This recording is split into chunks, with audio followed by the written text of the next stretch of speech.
By popular demand, delayed once, almost delayed twice. I give you high blood pressure, high cholesterol, and the plant-based diet. Just a brief disclaimer.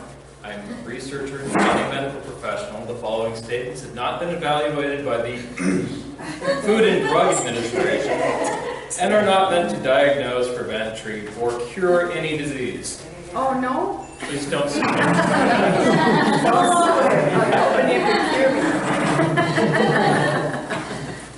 The conventional medical paradigm.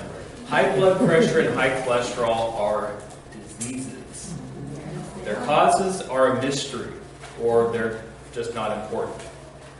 You need to take toxic drugs to control them for the rest of your life. Diet and exercise may help. The patient is either too stupid or too lazy to actually do it, so we're not going to tell them. I've actually read this in research papers when they say this. Lifestyle change will damage corporate profits. I've read research papers that say that too. Companies don't like that, yeah. The dairy industry doesn't like it either. Yeah.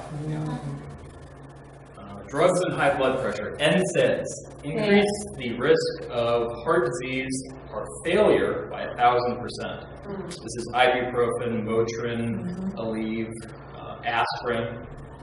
A study of 80,000 women who initially did not have high blood pressure, ages 31 to 50.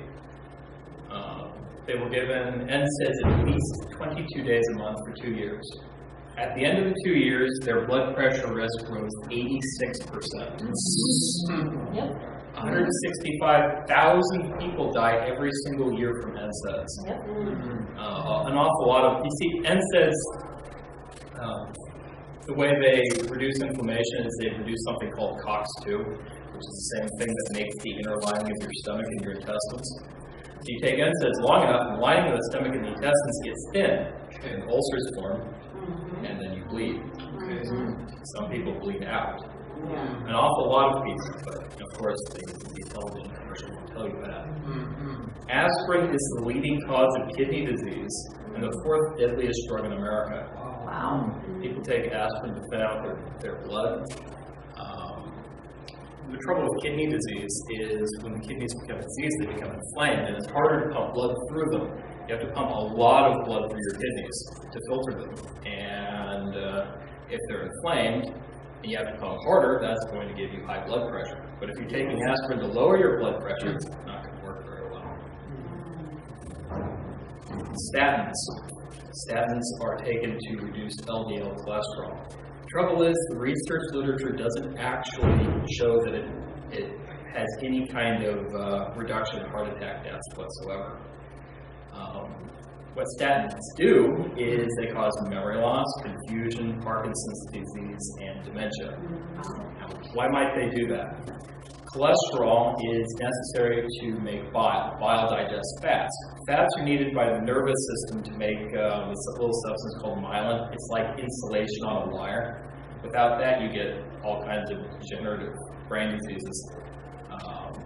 In fact, the brain is almost exclusively fat. If you're taking statins to lower your cholesterol, you're also stripping fats out of your brain.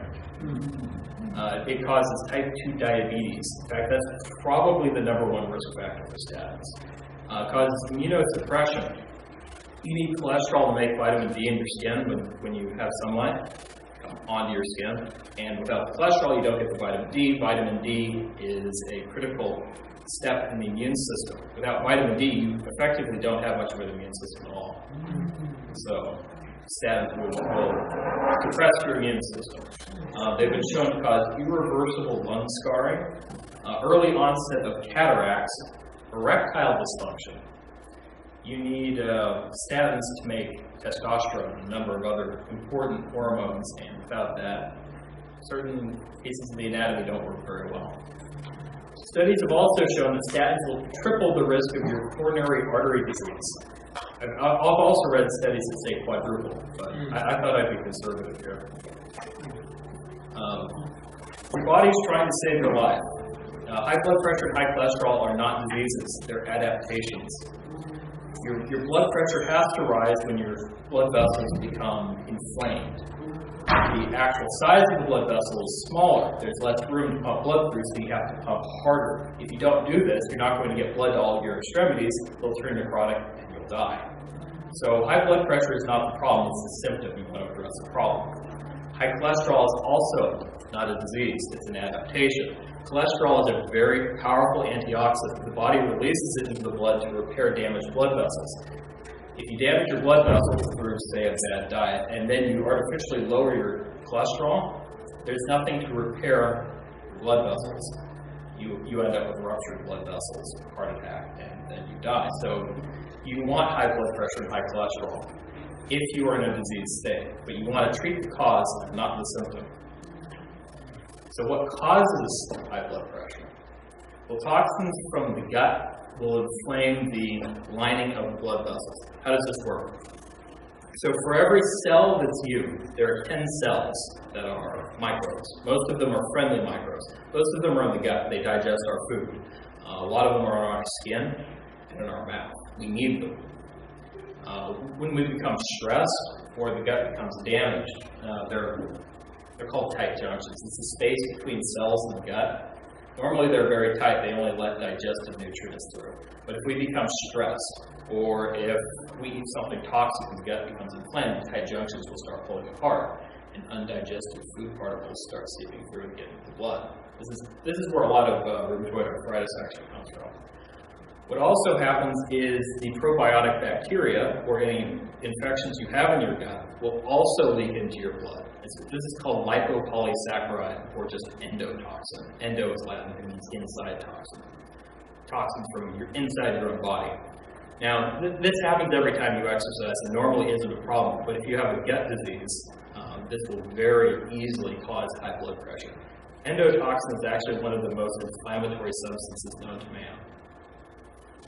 Toxic preservatives in food, such as sodium benzoate, flavor enhancers, monosodium glutamate, MSG, and various pathogens. Lots of meats are infected. Cheeses are fermented by bacteria. They're pasteurized, the bacteria is dead, but the dead bacteria are still in there, which would qualify as a form of endotoxin. So these things will inflame the gut, open up the tight junctions, and let undigested food particles through, and bacteria through, alive or dead. Another leading cause of high blood pressure is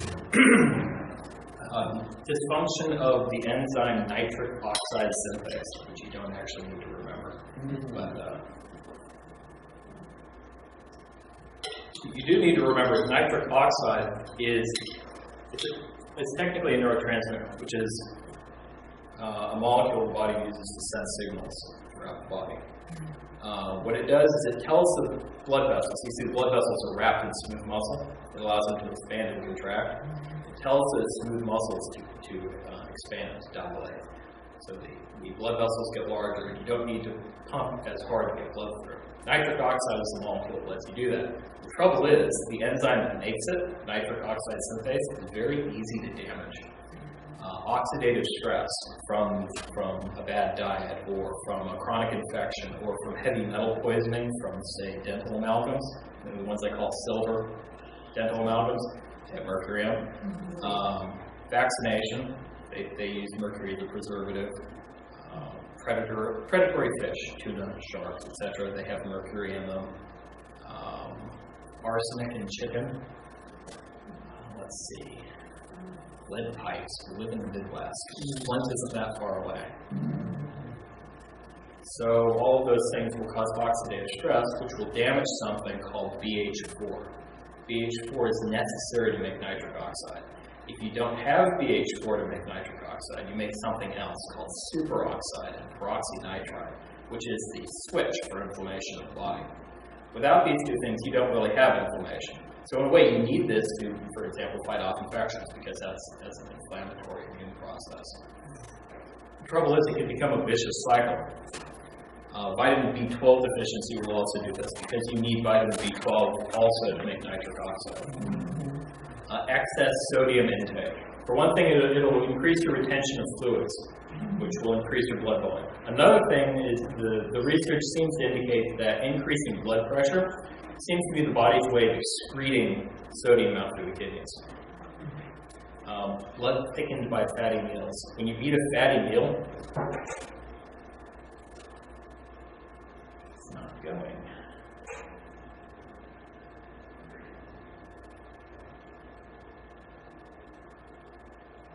Okay, I guess we're not going to do that much.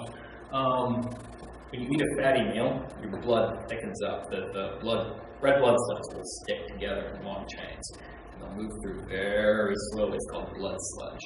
Normally, the blood passes very quickly through blood vessels, very rapidly.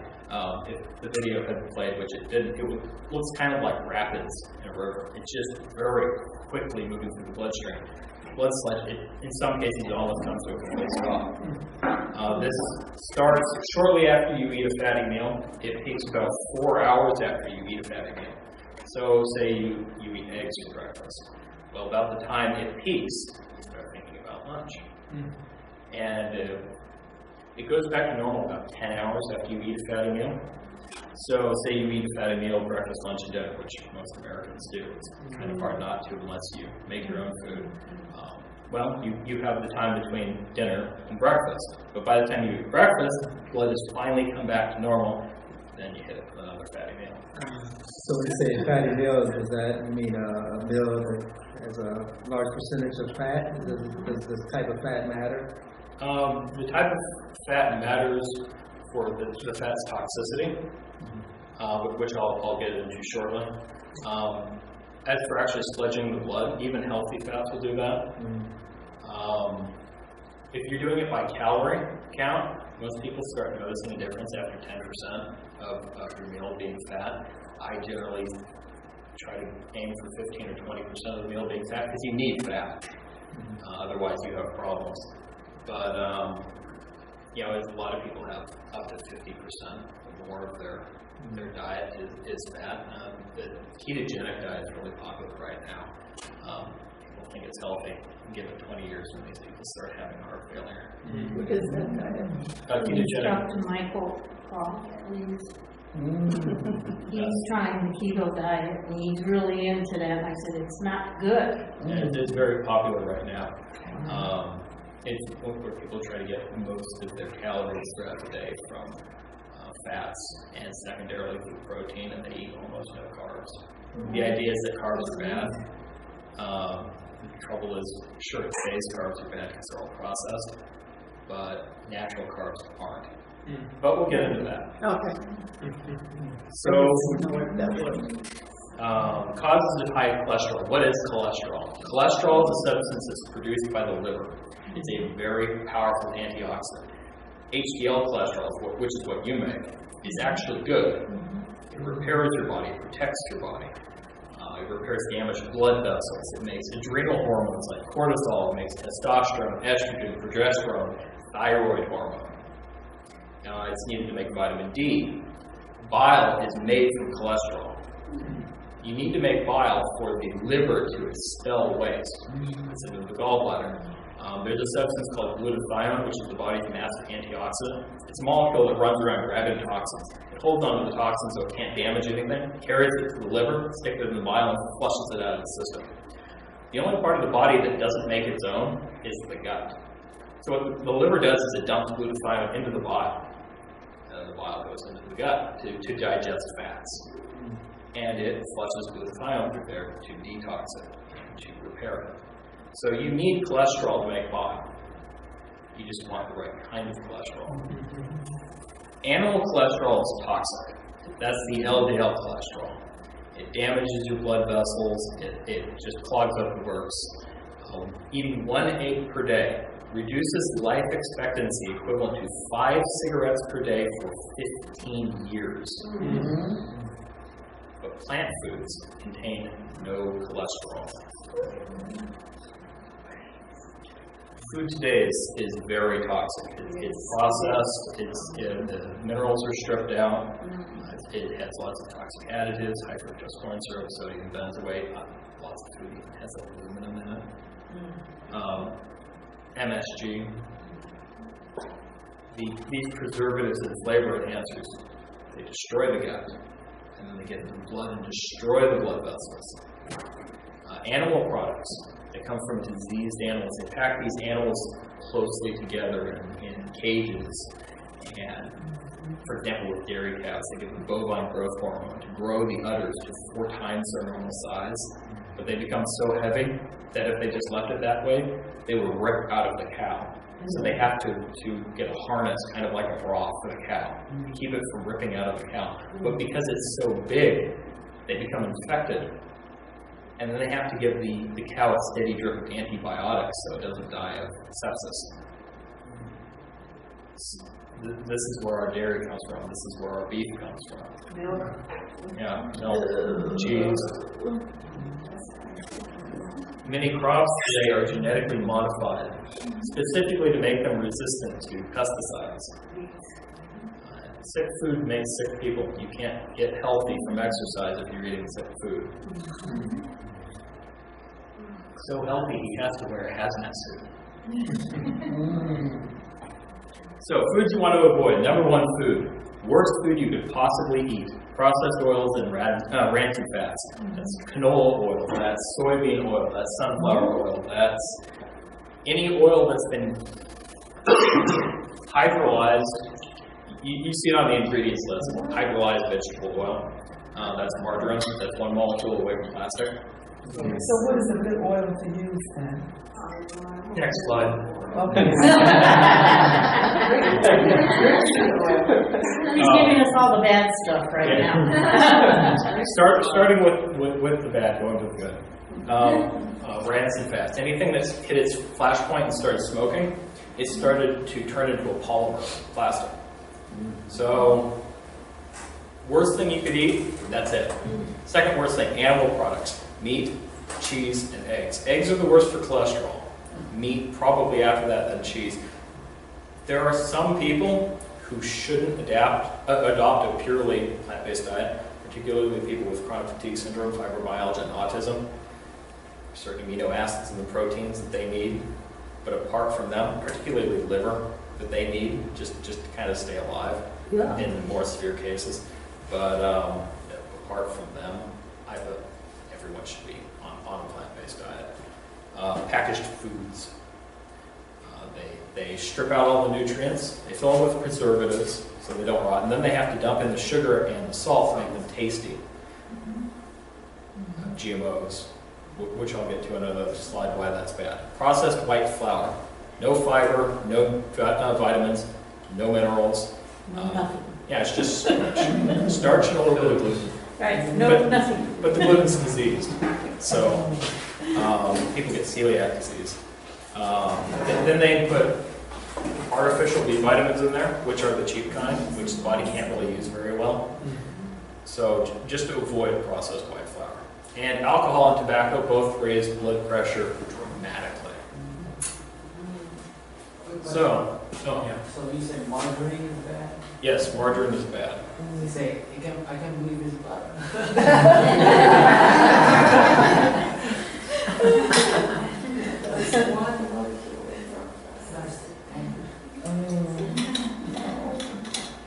So crops are genetically modified by Bayer Monsanto. It used to be just Monsanto until a couple of years ago, but they were sued for mostly injuries and chronic diseases from farmers so many times that they couldn't stay in the black, so they had to sell themselves off to Bayer, which is one of the largest pharmaceutical companies in the world.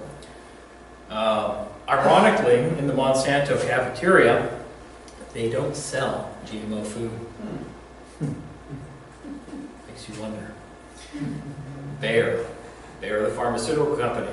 Bayer the pharmaceutical company that gave us aspirin, heroin, cocaine, mustard gas for the German army during the First World War, chlorine gas, sarin gas in the Second World War. They worked with the Nazis during the Second World War. They had 300,000 slave laborers during the Second World War. They, from concentration camps, they would take prisoners from concentration camps and use them for drug testing to death. They made sarin gas, they made Selman gas, which are very powerful nerve agents, some of the most powerful in the world.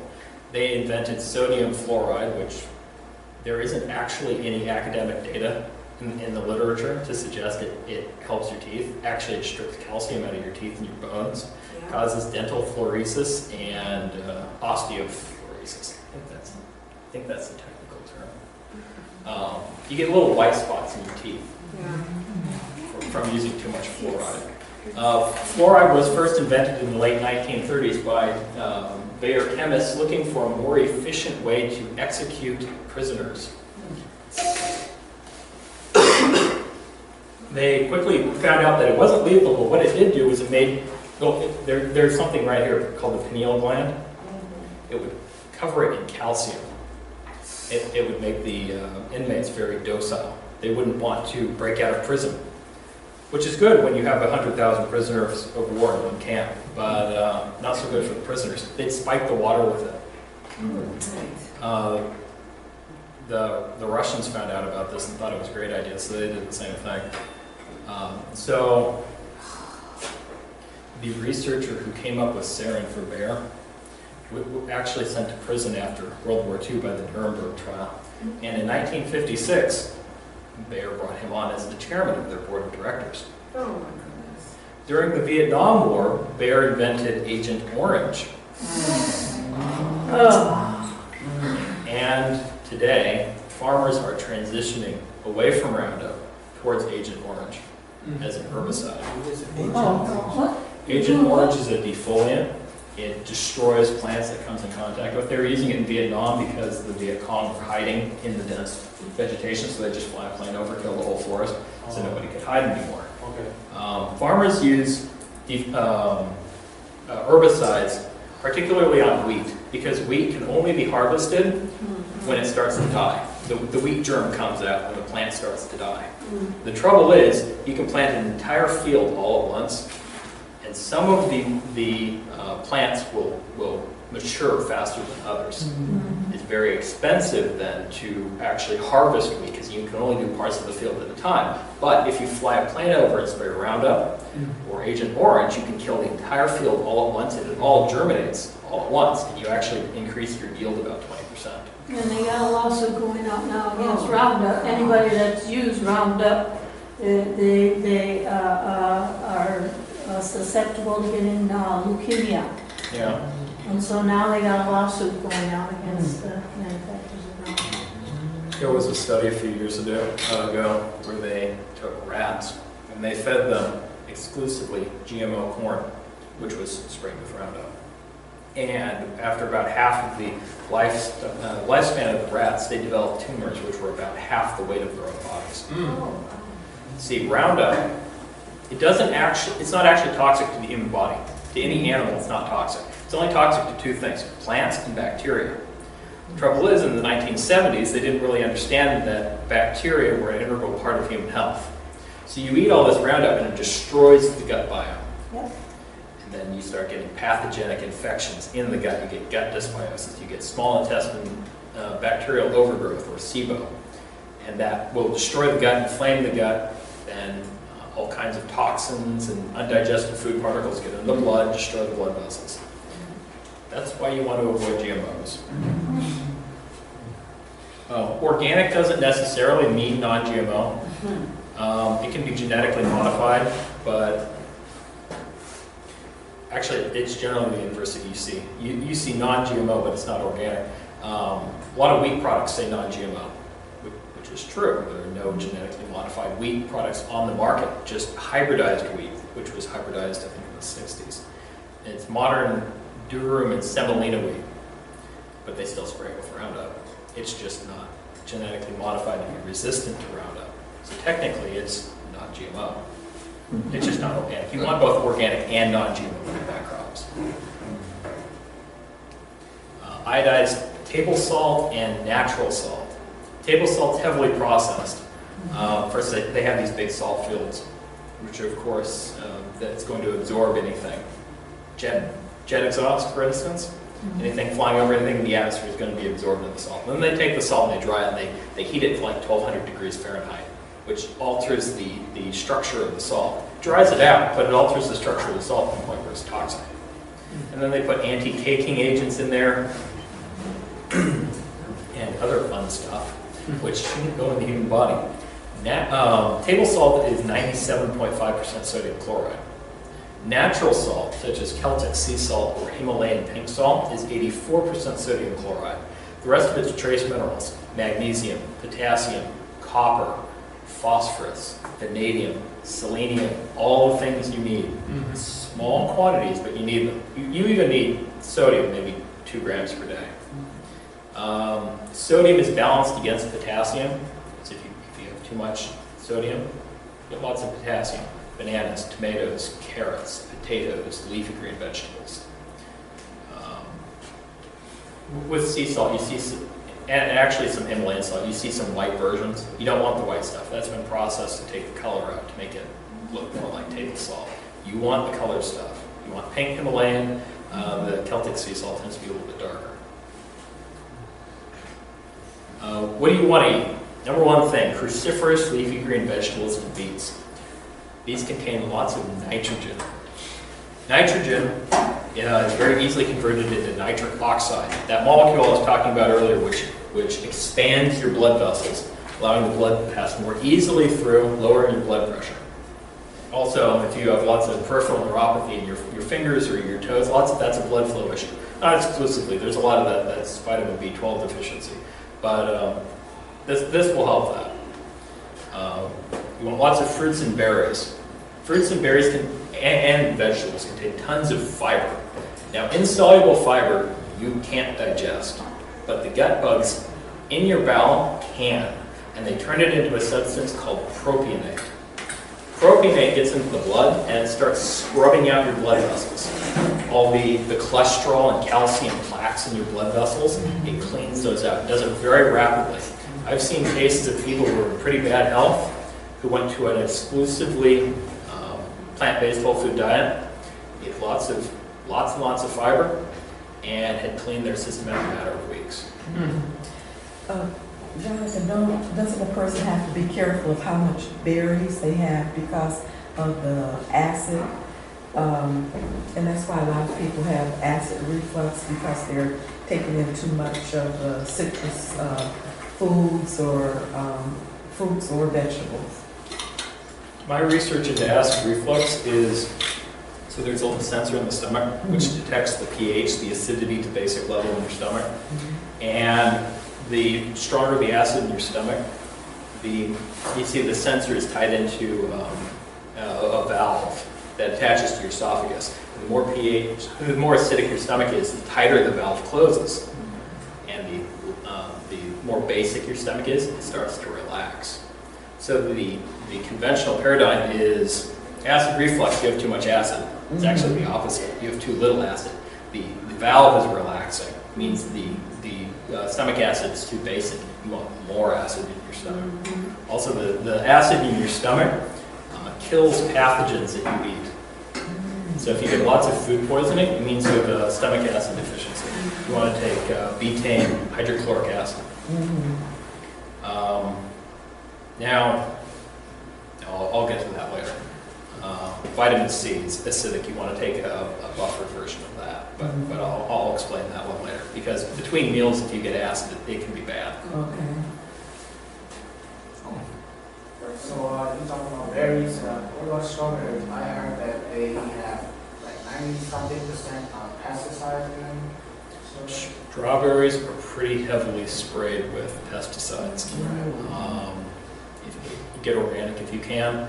When it comes to whether or not you're going to eat fruits and vegetables and berries that are sprayed with pesticides or eating something else, it's generally better to get the fruits, vegetables, and berries with the pesticides on them rather than not. If you can get organic though, go for it. It's more expensive, so depending on your income, you make the calculation. I hear about like kimchi. A lot of people are doing like fermented vegetable to relax the stomach, probiotics. So they're doing the cabbage with, fermented. So I don't know. What do you think about that? I generally like the idea of fermented vegetables. Eating too much of them can irritate the stomach because fermented vegetables are acidic, which just kind of flies in the face of what I said earlier. But you eat enough of them, you can make the stomach too acidic. You have to work at it, but it's possible. I've done it. When it comes to probiotics, generally the food that you're eating comes with its own probiotics on it, assuming it hasn't been sprayed with radiation or pesticides or herbicides. But normally, in the world that God created, the food that we eat has the bacteria on it. If we're going to eat dairy, the bacteria that digest dairy are in the dairy and populate the gut. So very shortly afterwards, we can eat the dairy. If we're going to eat vegetables, they're what's called soil-based organisms. Lots of probiotics coming out right now based on soil-based organisms, or you can just chop the vegetables up, put them in a jar with salt water, and turn them into probiotics. That's generally the probiotics you want, assuming you're eating a plant-based diet. A lot of probiotics today, most of them are lactobacillus species, which are designed to eat dairy. If you eat lots of dairy, fine. You probably don't want those to be dominant in your gut because they generate lactic acid, which is not good for you. Let's see, what else about probiotics? The gut biome is actually based on E. coli. It's non-pathogenic. We get sick from E. coli that's mutated, but our own gut biome is established when we're born and is based on E. coli. There's actually an interesting story from the First World War. It's 1917, and French infantry, they all have diarrhea. There's a unit of 300 and some odd guys, and just one guy didn't get diarrhea. So they pulled him off the line, and then they sampled his excrement, and then they cultured it to see what was in there. They got a specific species of E. coli, which is very resistant to diarrhea, constipation, all manner of gut problems. It's right now being sold. It's actually, you can get it in the U.S. It was illegal for a long time because the FDA was being difficult. It's called Mutaflor. Let's see, where was I? Oh, whole grains instead of white flour. Whole grains have fiber, minerals, vitamins. White flour is just starch and mutated gluten. You want to replace modern durum and semolina wheat with einkorn wheat. Modern wheats have 8 chromosomes. Every time a wheat species hybridizes, it gains 2 chromosomes. So over the last several thousand years, wheat has been hybridized several times. The original wheat is einkorn wheat. It has just 2 chromosomes. Now, this is the wheat that came off the ark. And interestingly, the earliest archaeological find of einkorn wheat comes from just a few miles away from the wreck of Noah's Ark. Just a couple of miles. It's practically right there.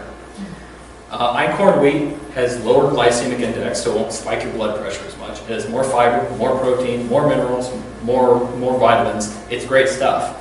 It's also a very resilient plant, so it can grow in difficult climates. The trouble is, you don't get very much of it. Modern wheat is designed so that you get maximum yield. The trouble is it doesn't have much nutrition.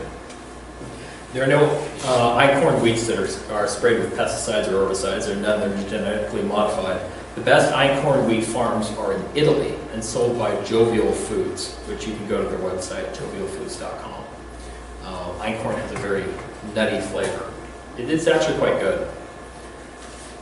That's the only place you can get it? It's not the only place, but it's the best place, and last time I checked it was the cheapest. Let's see. Fresh Thyme carries some of their pasta. Oh, really? Yeah. Let's see. Oils. Cold pressed olive oil, coconut oil, avocado oil, and flax oil. You want the cold pressed stuff. Most oils today are chemically extracted, which makes them toxic. You want the stuff that they just put into a hydraulic press and squeezed. Olive oil is quite good because it has lots of antioxidants in there. Coconut oil, in the 1950s, coconut oil was very cheap. So they decided that the cattle industry was going to fatten up all their cows using coconut oil. So they fed them lots of coconut oil. The cows got lean and muscular. So they stopped that, unfortunately. Avocado oil, if it's cold pressed, is good stuff. Flax oil. Flax oil is a great source of omega-3s. There are only 2 good sources of omega-3 fats for vegetarians and vegans, and that's flax and walnuts. So flax oil is good, but you want this in moderation. But at the same time, you're not supposed to heat that up. You don't want to heat it up to the point where it starts smoking. Olive oil is a pretty low smoking point. Coconut oil is pretty resilient. You can get it up into the 400s, I think. Avocado and flax oil, I'm not sure about. To my knowledge, I thought coconut oil is bad. There is an argument going back and forth. I mean, technically it's an omega-6 fat, but I haven't actually seen any data that suggests negative health outcomes.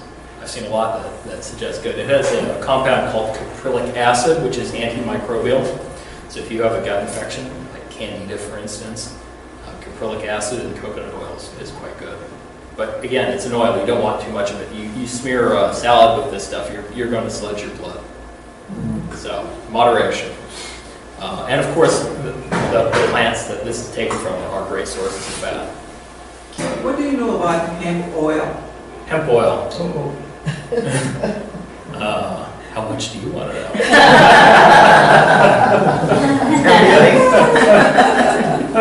Hemp. People hear hemp and they think marijuana. There are dozens, if not hundreds, of different species of hemp. There are within hemp there are what are called cannabinoids, hemp-specific compounds. Now, there's only one cannabinoid which gives you the high from marijuana. It's called THC. There are, last time I checked, science had discovered up to 110 other cannabinoids. Now, I don't suggest anyone take THC, except maybe epileptics. There's some data that it can help a lot with epileptic seizures. Everyone else wants to take hemp for the other cannabinoids, particularly CBD or cannabidiol. That's probably the most important nutritional supplement in the world today for a wide range of diseases, but especially for inflammatory disease. Especially inflammatory diseases of the brain and the spine, it's great, it's wonderful. But you start talking about this with people and they think you're talking about marijuana. I don't think people So should. how much do you take of that? And how? Well, it depends on the delivery system and the form. The market's right now trying to figure out what everybody wants. So there's a lot of different forms out there. I mean, you can get isolated CBD in a powder. You can get a spray, but generally dosage would be around 12 to 15 milligrams. Yeah, what a lot of people do is they take the CBD powder, the isolate, and they put it in an oil. Coconut oil is really good for this. Fractionated coconut oil is really good for this. What kind? Fractionated. What is that? Just Complex. It's not important. It's just a form of coconut oil that's very absorbable. The whole point is that it allows it to absorb into the system. Okay. And if you really want the good stuff, you want a full spectrum hemp extract because it has all of the cannabinoids. But the law requires less than 0.3% THC, so you can't get a buzz off of it. You want high CBD, 15 to 18%. The best one in the world is made by Quicksilver Scientific. You can buy it at CBD Garage. It's expensive stuff though. But I mean, it's great for a wide range of health benefits. Inflammation, it's good for detox because it upregulates glutathione. It's good for cancer. I kind of want to do a health lecture just on cannabinoids at some point. Oh, yeah, I would like that. Anxiety. I'm either doing anxiety next or diabetes. I haven't decided. But it's good for anxiety too, yeah. Very good. Especially considering, brief aside, depression and anxiety look to be primarily problems of the brain being inflamed. And the best thing you could possibly take for the brain being inflamed is cannabidiol. So, let's see. Nuts are great for fats, especially walnuts, like I said, omega-3s. They're great for fiber, they're great for minerals. Most nuts are between 70 and 80% fat. You want fiber, lots of fiber. Studies suggest that hunter-gatherer societies before the Bronze Age would eat up to 100 grams of fiber per day. These days, in this day and age, we're lucky to get 20. So more fiber is better. Studies suggest that 1 cup of oatmeal per day or 2 handfuls of nuts per week, typo, is equal in your risk of death to 4 hours of jogging per week. So that means we don't need to exercise? You get even more in my experience, though, diet's more important than exercise. Yeah. If you have a good diet and don't exercise, you have a certain degree of health. If you have a bad diet and you do exercise, I mean, there's only so much you can do. Jim Fix is an example of that. He was a running guru and he didn't really change his diet around, but he ran all over the place, but he still died of early death. Exactly. Yeah. In fact, if you don't have a good diet, I mean, exercise is very hard on the body. And if you're not replacing the minerals, you're not replacing the vitamins, you're not repairing the tissue, and you burn out quick. Yeah. So, water. Water thins the blood. If you have high blood pressure, go drink a liter of water. Yes. Tap water, you want to avoid. It contains sodium fluoride for our teeth. More on the sodium fluoride thing. Sodium fluoride was one of the central points of the Nuremberg trials. It was considered a major crime against humanity. People went to prison for sodium fluoride. Trouble is, sodium fluoride is a major byproduct in the nuclear industry, which was just beginning in the mid-40s, and the aluminum industry, which began in the 50s. They wanted some way to dispose of it. In 1946, the US government started putting sodium fluoride in the water, under the idea that it's good for your teeth. There's no evidence to suggest this in the literature. But, you know, nobody wants to say that because they're making money. Calcium chloride, that's the rock form, the unabsorbable form of calcium. There's a lot of it in tap water. You see a picture there. Those are flakes of, well, not flakes. It's kind of like a glass. And that was taken out of a water distillery. And you know, all that built up calcium, it builds up, it combines with cholesterol, the bad LDL cholesterol, and forms plaques in your arteries. After a few decades of that, it starts hardening and turns into a substance like rock or glass. Thoracic surgeons have been known to cut their gloves open on this stuff while putting in stents and such like. You also see a lot of calcium chloride and calcium supplements. With modern diet, it's almost impossible to get a calcium deficiency anyway, but if you need one, get calcium bound to an amino acid. Calcium glycinate. Don't get calcium chloride, your body can't use it anyway. Toxic metals, we live in the Midwest, lead. Yeah. Aluminum. Arsenic runoff from farming. Yeah, arsenic from farming. They sometimes use aluminum sulfate in water purification plants. I wonder if they get it all out at the end. Drugs. Tap water is a cocktail of drugs, psychoactive drugs, especially birth control.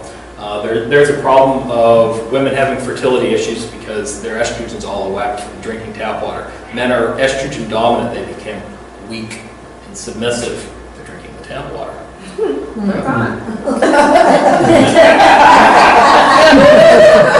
goes the hand.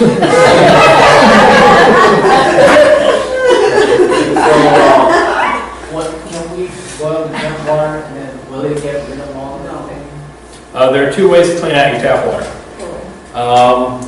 Drinking water and cooking water should be run through either a reverse osmosis filter or a distiller. I prefer distillers. They work a little bit better. These are the only two things which will remove sodium fluoride. Of course, you still have, yeah. So like Target will sell distilled water. Is that okay to buy? Yeah, you still have a certain degree of PCBs and xenoestrogens leaking out of the plastic if it's in plastic, but it's much better than tap water. Neither do things to limit the effect of the PCBs. Well, what's that? You can do things to limit the effects of the PCBs. If you're getting lots of xenoestrogens, there's a substance called diindylmethane, or just DIM. DIM is in leafy green vegetables, especially in broccoli. And what DIM does is it metabolizes all of the estrogens in plastics. It flushes it out of your system. It can be quite the load on the liver, so it's another reason to eat dark leafy greens. Dark leafy greens should be the basis of everyone's diet. Yeah, Would that be raw or cooked? less cooking is better with leafy greens, Okay. but you can steam it. Let's see, zinc. Zinc converts estrogens, plant estrogens, into testosterone. Everyone's running around saying, soy makes men weak, makes men like girls. No, soy contains zinc. So you get plant estrogens and zinc. They combine, they turn into testosterone. We get weak. So, shower water. Filter your shower. You see, what your shower does is when it turns to steam, it aerosolizes all of this gunk and you breathe it in. And that's way better for absorption than anything else. You absorb like 80% of it. So the fluoride turns into fluorine. Calcium, you breathe it in. So Aquabliss makes a pretty good three-stage filter for $30. It's pretty cheap. What is the name again? Aquabliss. Aquabliss? That's what I use. Aquabliss. Is that How do you spell it?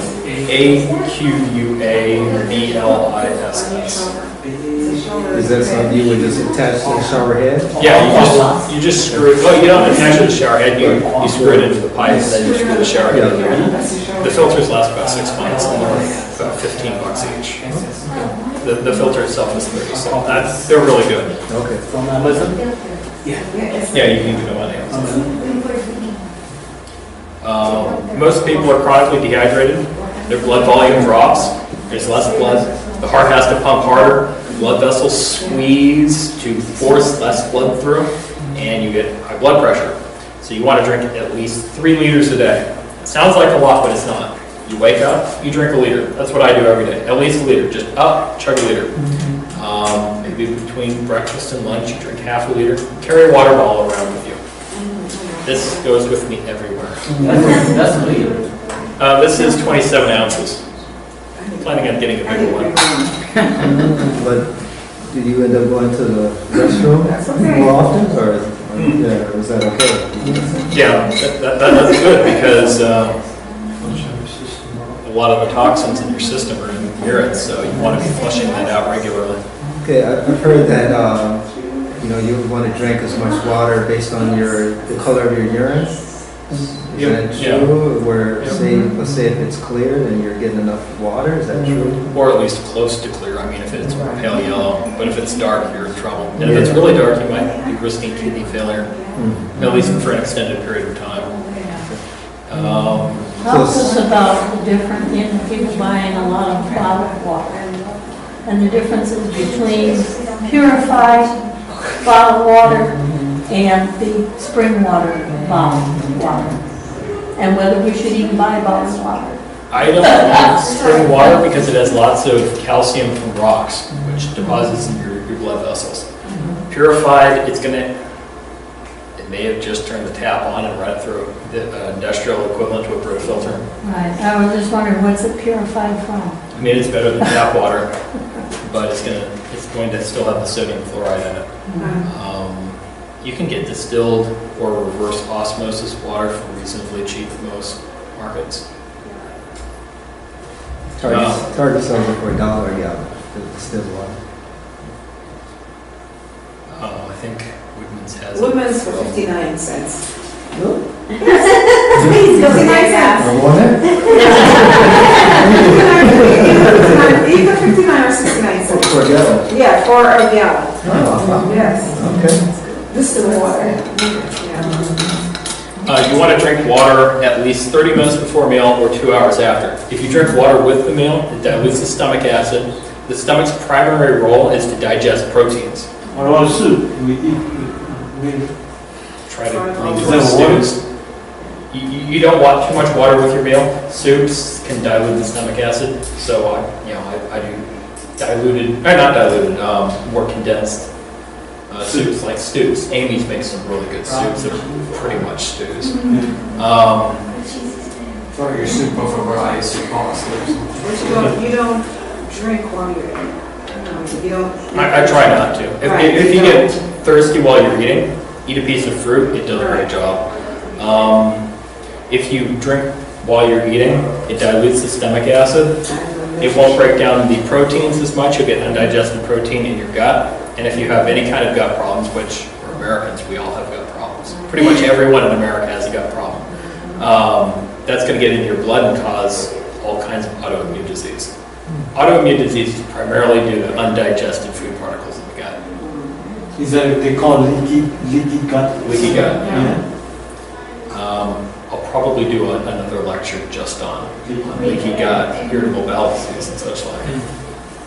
Does it matter how much water you have before, like the 30 minutes before or 12? Does it matter what amount it is, or just? Not really. Cold water takes longer to exit the stomach. The colder it is, and you see the stomach has to warm it up before it goes into the intestines. So if it's cold water, it'll sit in there for half an hour. If you drink warm water, it'll flush straight through. So warmer is better? You mean? Room temperature. Yeah, room temperature. Room temperature. What my mother said is that when you drink cold water, and even my niece looked it up, because she was like, "Oh, Grandma," you know. And so she said that she looked up and said that when you drink cold water, it turns things, the food in your body, into like solid, like oil or something. It makes it into more like a solid kind of thing in your stomach. It makes it hard to digest, harder to digest whatever you just ate. Well, it certainly would make it harder to digest. I don't know about making it more solid or Well, not. she looked it up. It was like it said it hardened your food if you drink see it. colder water. I can see it actually making the oils more viscous. No, and I was just like, I know cramping the stomach, it gives your stomach cramp, cold water, because inside your stomach is warm and a certain temperature. When you put that cold water down there, you could just feel your intestines cramping. Yeah, stomach ache, yeah. Is it normal to wake up 3 in the morning and check down water? I sometimes do. here I see. I'm just wondering, is it normal? Is it normal? For the special effect. So sometimes nutritional supplement or dietary change is not enough. So we can help it with nutritional supplementation, which I'm a very big proponent of. Modern farming soil is devoid of nutrients. It's toxic. So, I mean, for example, an apple today has the nutrients of, I'm doing that backwards. 25 apples today has the nutrients of 1 apple from the 1960s. Wow. Yes. It's about 200 years now. We've had this Yeah. insane farming technique where every single year we use the same plot of land as much as possible. We don't replenish the soil at all, and now it's pretty much tapped out. There's also, the soil is supposed to be alive. It's supposed to have microbes in the soil that are generating vitamins and replenishing minerals. They're called diatoms. It's called diatomaceous earth. Your soil is supposed to be alive. What do? We dump pesticides on it. We dump herbicides on it. We kill everything. So if you are using a garden to make your food, use diatomaceous earth. You want your soil to be alive. When it comes to nutritional supplementation, most supplements are capsules, tablets, and powders.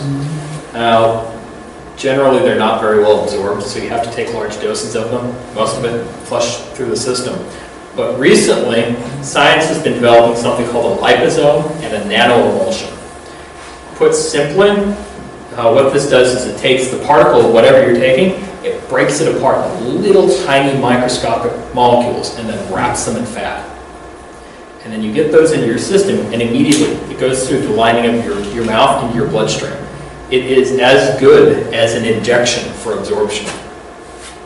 And It'll also protect this stuff from your stomach. You take supplements, it has to go through the stomach. The stomach acid often damages supplements.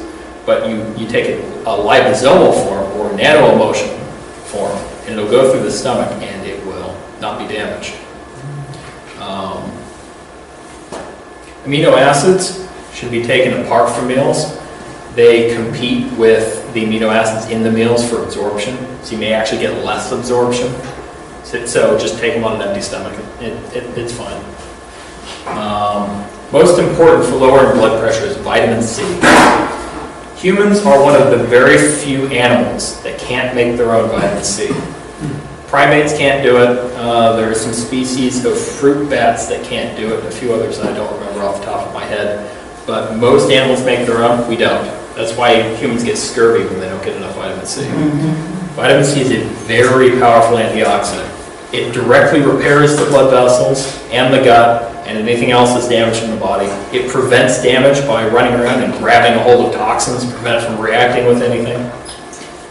It raises glutathione, the body's master antioxidant, the one you make yourself that cleans up any number of poisons, pesticides, herbicides, metals, etc. Protects BH4, which the body needs to make nitric oxide, and in a couple of other ways it raises nitric oxide.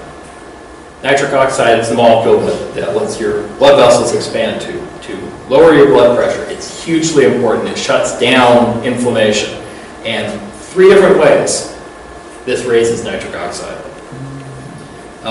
It's necessary for the production of collagen. Most people know collagen is what your fingernails are made of, it's what your hair is made of, it's what your skin's made of, it's what your gut's made of. If your gut is damaged, you need to make more collagen.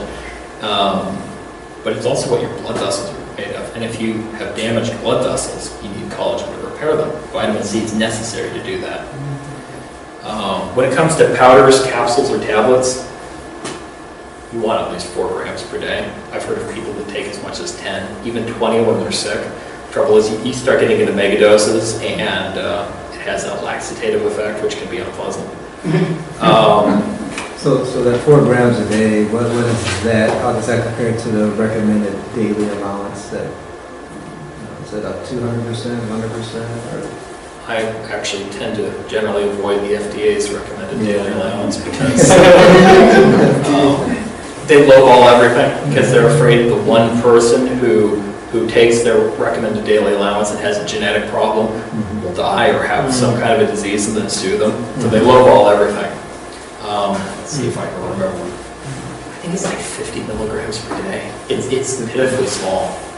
Or about the 4 grams or the FDA says like 50. It's nothing. 50 milligrams. Yeah, 50 milligrams. Grams. That's 4 grams. Yeah. Wow. Yeah, about the only thing I agree with the FDA on daily intake is sodium. They say around 1,500 to 2,000 milligrams. And it makes sense. If we're eating a plant-based whole food diet without any processed chemicals in it, we're not going to be getting that much sodium. We're going to be getting most of it in leafy greens.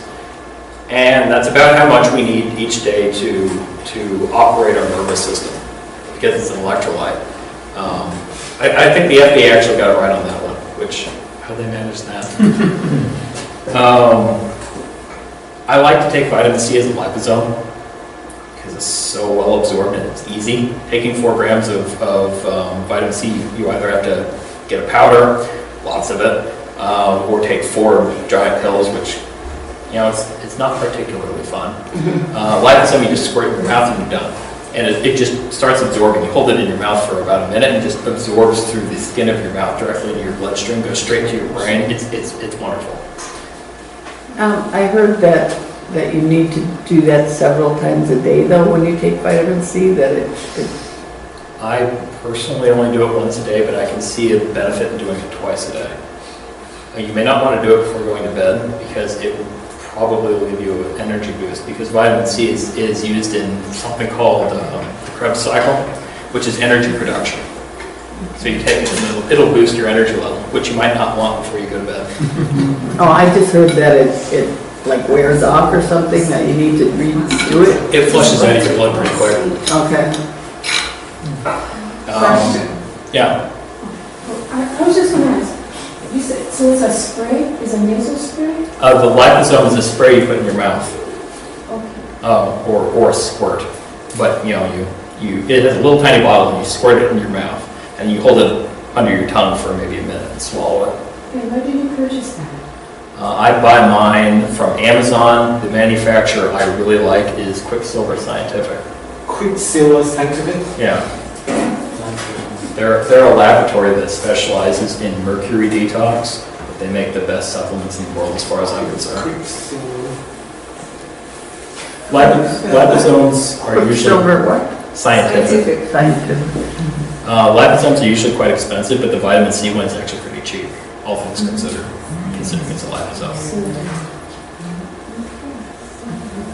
So where can you get the C from? Vitamin C. Vitamin C is actually in a lot of things. You get a lot of it in citrus, but you also get a lot of it in apples and pears and pretty much all fruit. Berries have loads of vitamin C. Even vegetables have quite a bit of it. But gorillas, for instance, they don't make their own vitamin C. They have to eat as much as 10 grams per day. Of course, gorillas are a lot heavier than we are.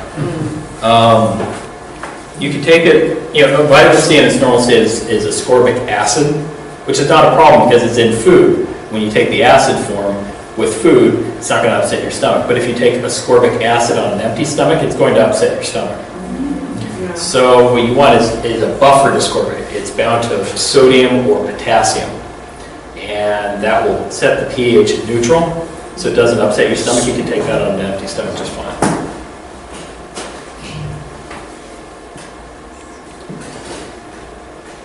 If you're having problems sleeping, what natural remedy? Read the Bible. Read the Bible. Words. Okay, read the Bible. Well, I can go to sleep at 8 o'clock at night, and I get up at 8, 9, 10, 11, 12, 1 o'clock. And I'm up from 1 o'clock until around 5, take a shower and then go to school. So it's like, I have to go to bed at 12:30 every night. Actually, I heard that kiwi. 12:30, and then I wake up exactly at 4:30 to do my devotion. I can't go to bed. I have to go to bed at 12:30. Yeah, I heard kiwi is supposed to help with sleep, and it's high in vitamin C, well, higher in vitamin C. What about that oil thing? Does that work? CBD? CBD does work. I don't know how well because I'm still doing that research. A lot of people take melatonin for sleep. It'll knock you out when it's flushed out of the system very quickly. What it does is it'll make your early sleep much deeper. And then after about 4.5 hours, the second half of your sleep is much more shallow. So you tend to remember your dreams more. You get lucid dreams. You get crazy lucid dreams. But not so great long-term sleep. But it will knock you out. Yes, I need something that we have. I've found personally that vitamin B12 helps me sleep.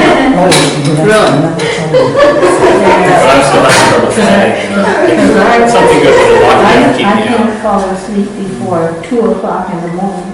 Oh, goodness. And then I get up, but. Can you do it on sleep? Huh?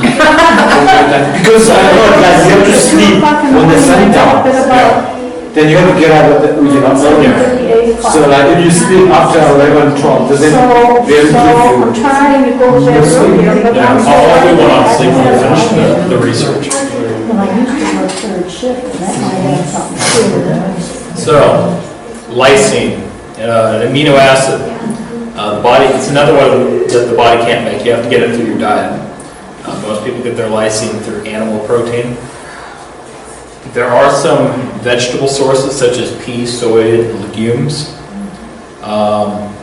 It's necessary for the creation of collagen. So lysine and vitamin C, great for lowering your blood pressure. Lysine has been known to cause gastrointestinal upset for the first 3 weeks of supplementation, but after that it tapers off. It's been suggested that this is why some people have gastrointestinal problems with beans, because they're rich in lysine. Taurine, the wonder molecule, or the miracle molecule, as it's called by researchers. Fortunately, researchers are about the only people who know about this one. It boosts endorphins, which calms down the nervous system. The nervous system controls the expansion and contraction of your blood vessels, so it calms that down, expands the blood vessels, lowers blood pressure. Transports minerals to the heart. So if you have heart problems, taurine will strengthen your heart. Reduces obesity and diabetes significantly in animal models. It's necessary for the liver to make bile. So if you have gallbladder problems or liver problems, taurine is great. It reduces the rate of mortality from heart disease by 80% in animal models. But there's no plant source of taurine. We make our own taurine, but some people, because of disease, toxicity, or poor genes, they have trouble making their own. So they have to supplement it. Generally about 1 or 2 grams of taurine per day does it. 2 if you're in really bad shape, but 1 should probably do it. Where can you buy it or get it? Amazon is a good source for taurine. It's really cheap. I've never heard of that one. And it's pretty obscure. I've also heard reports of some people curing varicose veins with taurine because it relaxes those blood vessels. Blood gets in there so it can heal. What part of our body produces taurine? The liver. Oh, produces taurine? Yeah, it's mostly the liver. Technically, every cell will do it, but most of it's in the liver.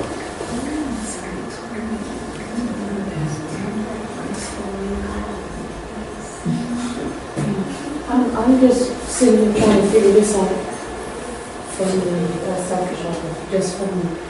Now, 2 weeks ago, my blood vessels had burst and it bled out for 3 whole hours. And it could not stop the blood from, it could not stop me from breathing. Now, there's so many things you said here about constricting blood vessels, and it was so much to take in, but I'm trying to figure out for me. Now, my blood vessel, it's still not, I'm still not out the woods yet. However, I have clots, because I have the tumors. So they're going to remove them Tuesday, but I have the clots to stop me from bleeding out right now. Still up here. So, to help my blood vessels, to help me, taurine, vitamin C, Lysine. You definitely want lysine. lysine. And avoid NSAIDs, especially aspirin like the plague, because they'll do that to you. Aspirin. Oh, I never take aspirin.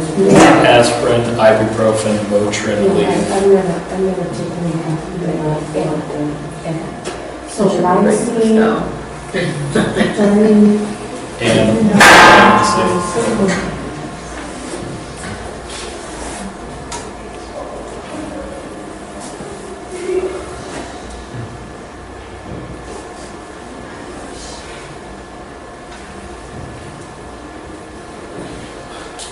magnesium. Most people are deficient in magnesium. Magnesium is necessary for the relaxation of muscle tissue. Because of the before-mentioned issue with farmland today, it's very difficult to get enough magnesium in your food. So their blood vessels are surrounded by smooth muscle.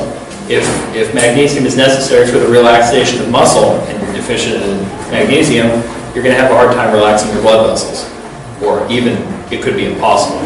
Now there is something that should be noted with magnesium. Oral administration of magnesium is laxative.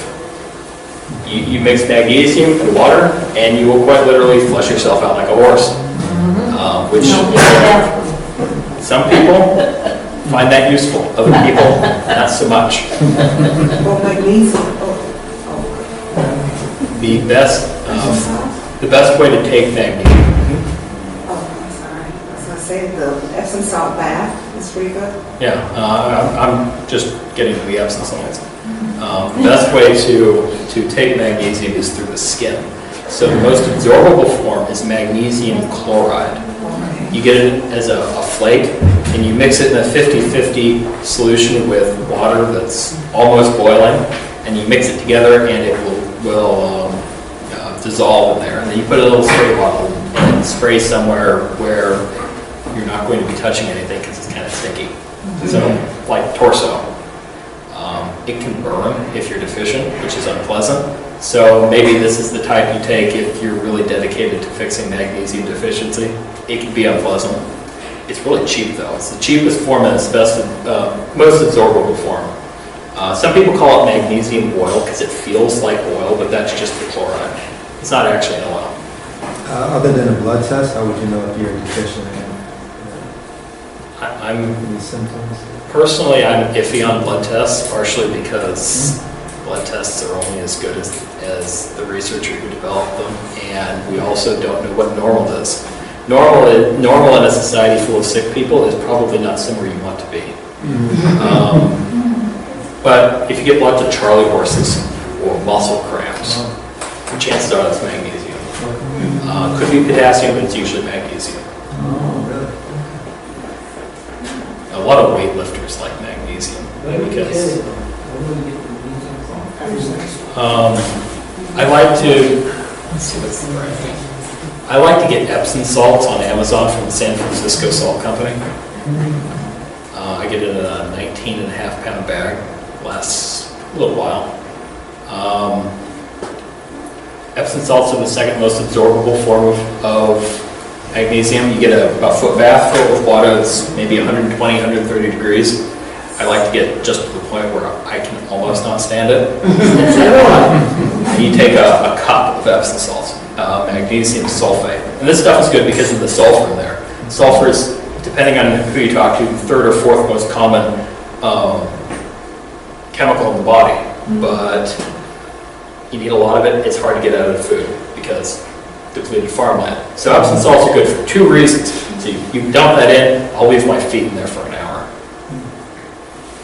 And how large was the water? Or how much water? I just kind of eyeball it to the point where it's covering your shins. Is about where I go. The before mentioned sleep issues. Magnesium is actually pretty good for sleep. Epsom salt bath just before going to bed is a great way to knock yourself out. Magnesium L-threonate. Threonates and amino acid. When it comes to minerals bound to amino acids are the most absorbable form, most bioavailable. This is the only form to cross the blood-brain barrier and go into the brain.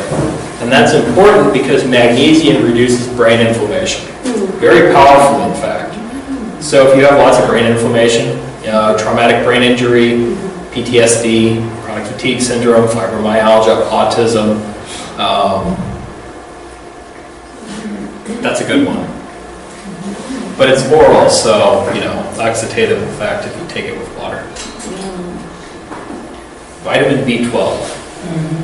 Vitamin B12, specifically the adenosyl form, is necessary for the production of nitric oxide. Without it, you form superoxide and peroxynitrite, which in layman's term is inflammation.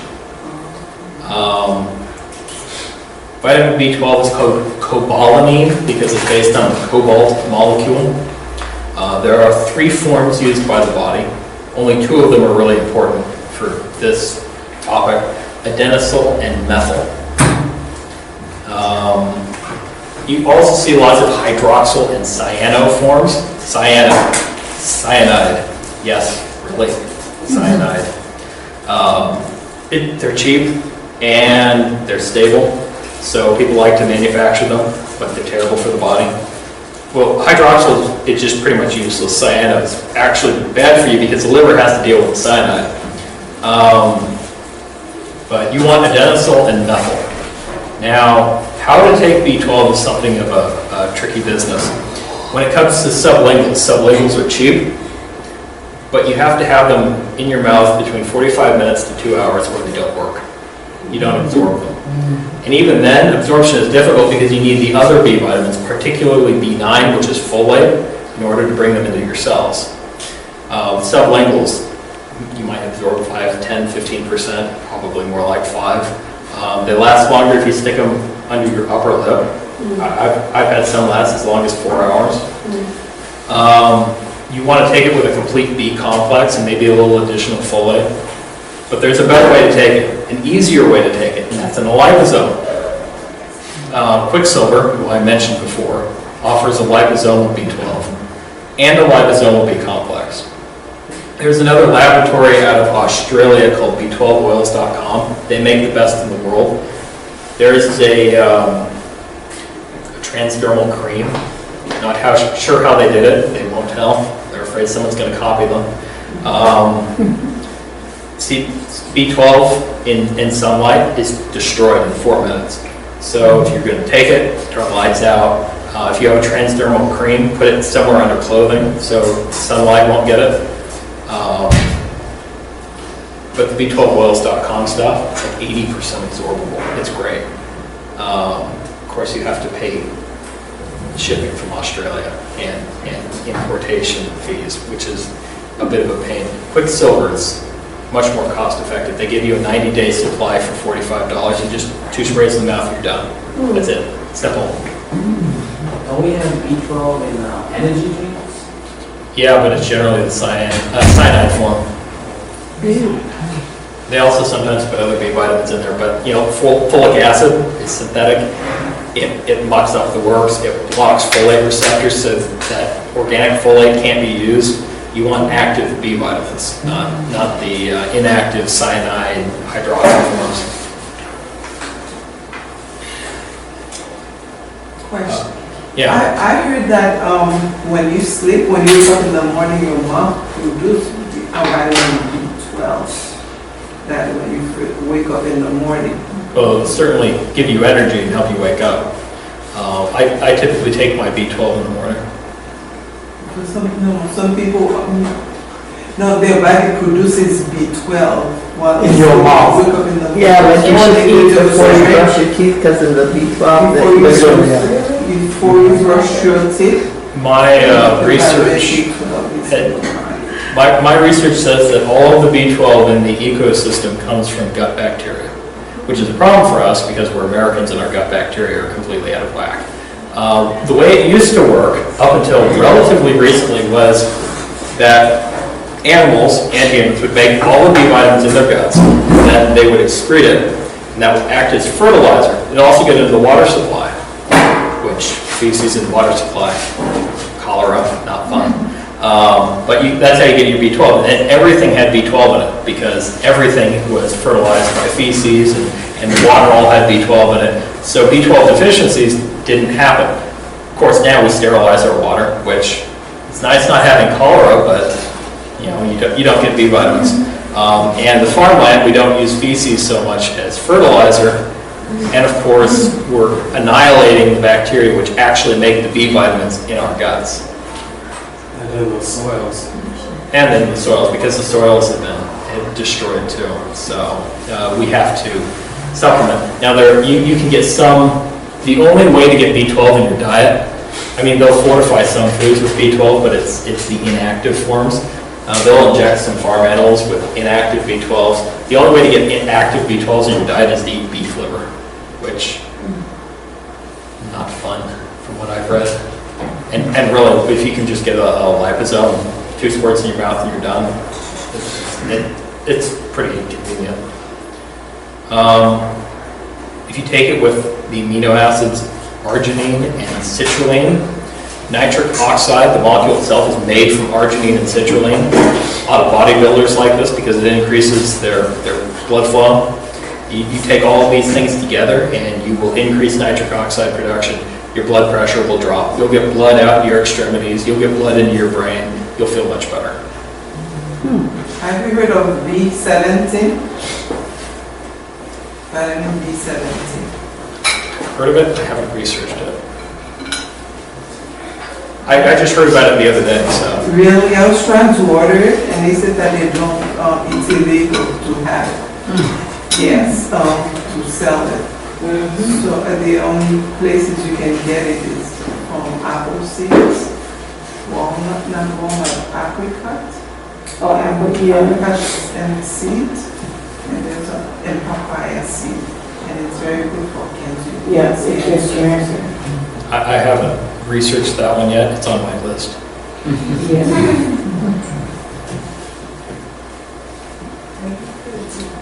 Antioxidants, critically necessary to take antioxidants. B12, or not B12, vitamin C is an antioxidant. It's a powerful one, but often you need a selection of them. I take a selection of them every day. Vitamin E. Vitamin E is pretty weak as far as antioxidants go, but it's unique in that it specializes in the nervous system because vitamin E is fat soluble. Curcumin, which is found in turmeric. It's anti-inflammatory, it's antioxidant, directly, not indirectly, which means it's more powerful. Lowers LDL cholesterol all on its own, and it thins the blood. All of the things that aspirin is claimed to do, and yeah, some of it does with horrible health consequences, but without side effects. So curcumin, if you want a natural alternative to NSAID painkillers, curcumin is what you want. And you want to take it with black pepper extract because that increases absorption by 29 times. There's a compound called pycnogenol. Say that 5 times fast. It's found in the bark of the French marine pine tree. Its antioxidant effect is 20 times more powerful than vitamin C and 50 times more powerful than vitamin E. Clinical dose, you want 100, 200 milligrams per day. It's a little expensive. Put the gram right there. Another one is resveratrol. It's found in the skins of red grapes. It's a pretty powerful antioxidant. It's not very well absorbed though. People say get your resveratrol, drink red wine. No, you don't really absorb it, and it's red wine. 1 gram of isolated resveratrol is equal in absorption to 667 bottles of red wine. And you see a lot of resveratrol, it's like 100, 200 milligrams on the market. The studies are using clinical doses of 1 to 2 grams, which if you look around, you can find those. I get some off of Amazon in 1 gram capsules.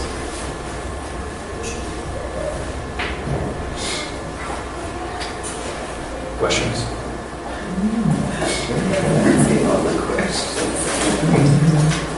What is different between your moral and my moral?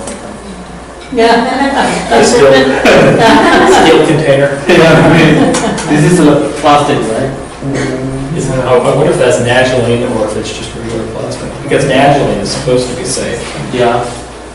I don't know. I guess that one is better. I like to use clean canteens. They come in a number of sizes. You don't get aluminum. You don't get plastics. It's just steel. What do they call clean? Yeah, clean. K-L-E-E-N. Recording also church homepage, so such a whole presentation of everything. This, as you see on video recording it, I hope I'm standing in frame. It's going to be on the church homepage, which is there. And it's also going to be on the church's YouTube page at Milwaukee Northwest SDA Church. We have a channel. We put all the sermons there. Yeah, we try to live stream everything, and then we put the whole church service up in an archive, and this will be hosted there as well. And yeah.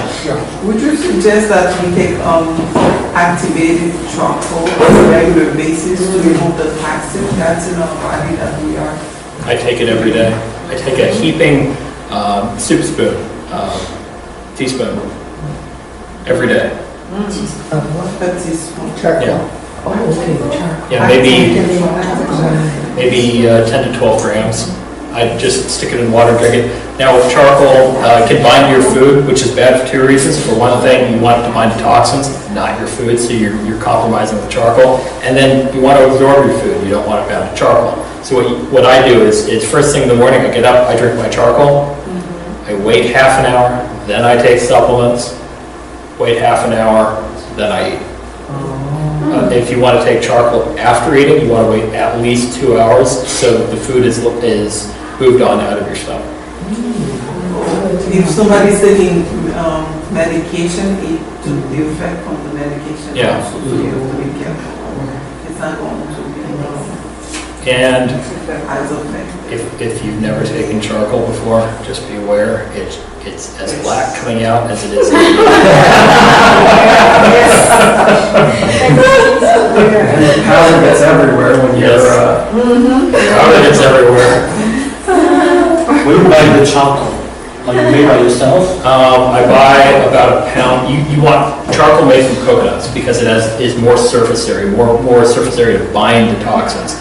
Let's see, I get mine from, I think it's Star West Botanicals on Amazon. It's a Taiwanese company. Amazon. Yeah, on Coconut Amazon. charcoal. Yeah, there are quite a few different brands of good coconut charcoal on Amazon. If you want to make your own, you take, do you mind if I share that? The coconut skin, shell, whatever you call it, and you put it in a cast iron, and you cover it, and you let it cook for 24 hours, and you do not open it. It's going to be a day or so, and it's very charcoal. So what is it good for? Well, charcoal is a wide spectrum toxin binder. Pretty much all toxins except for heavy metals go with charcoal. So if you have gut dysbiosis, you've got pathogens in there. When they eat things, the metabolic rate is very toxic and can make people chronically sick. So you can take it internally. Also, if you have a wound or a lesion, you can make a dressing with activated charcoal in it, and it will suck out some poisons, and it will prevent infection. It's pretty good stuff. I've heard of people curing staph infections. So when you eat it, did you make it what is it, in a liquid form? Yeah, I take maybe a 10 or 12 ounce mug or word escapes me. It's like mud. And I take a soup spoon, get maybe 10 or 12 grams of it, very carefully dump it in because charcoal goes everywhere. Right. And then you get some of the tape that's very hard to get it out. And then I pour water in there, mix it up for about a minute because it's a little bit reluctant to mix into liquids. Then I drink it, there's some left in the bottle, pour water and drink that. If you have charcoal, it comes off as supplements. charcoal's also good for your teeth. That's the body to the junk in your teeth. Yeah, charcoal toothpaste is good for tooth whitening. Yeah, charcoal toothpaste is good for tooth whitening. It's also good for giving you a black mustache. We have the tongue. What is your take on lectins? Can you say that again? What is your take on lectins? Lectins. I generally like them. They're good for it. You know, they're good for you. It's just that there's like this other fad, just like with the other keto diet that I Yeah. It's like avoid these foods with lectins. That's basically everything. It depends on the lectin, because all like legumes have lectins. As long as you're not eating castor beans, you're fine. Because the lectin in castor bean is ricin, which is a poison. Yeah. But most are fine. I think peanuts, you have to cook them to make them safe. Most lectins are fine. Yeah, I generally don't avoid them. I don't worry about them too much. There's also a big fad to avoid nightshades because they're supposed to be bad for your gut. I ignore that.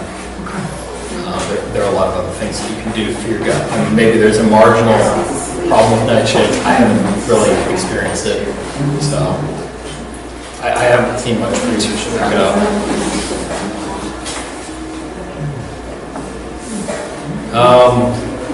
2 weeks from now, February the 23rd, you will be doing a lecture. Archaeology of the Exodus. Yes. We're going from out of Egypt all the way to Mount Sinai. All right, can't wait. So this morning, the backdrop, the stone, in between is cutting, right? Is the stone that Moses, That is the stone that is Moses. the original? The water came from? There's water erosion on it. The whole area around it has been soaked. Yeah. So, and that stone, it looks small on there, but it's, No, it's huge. yeah, it's like 60. The stone itself is 65 on top of a hill that's, at least 100 feet high. So, when that thing went up, everybody saw it from miles. The water erosion is going up. Water erosion is supposed to be down. Yeah, I'm just telling you, water erosion goes But yes, that would be one of the keys. I have the majority. So you talked about what's happening. Second Sabbath health lecture, 2 p.m. down here, every month. Fourth Sabbath archaeology lecture. Right now the bulletin has it backwards because I had to delay this a couple of weeks. Right. Next month's health lecture, I'm currently debating between diabetes and depression and anxiety. Any preferences? Depression and anxiety are more than diabetes. Okay, I'll do depression and anxiety then. That's all good. I'm also itching to do one on chronic fatigue syndrome, fibromyalgia, and autism. Cancer, I'm itching to do. And I really want to do one on vaccination. Thank you, John.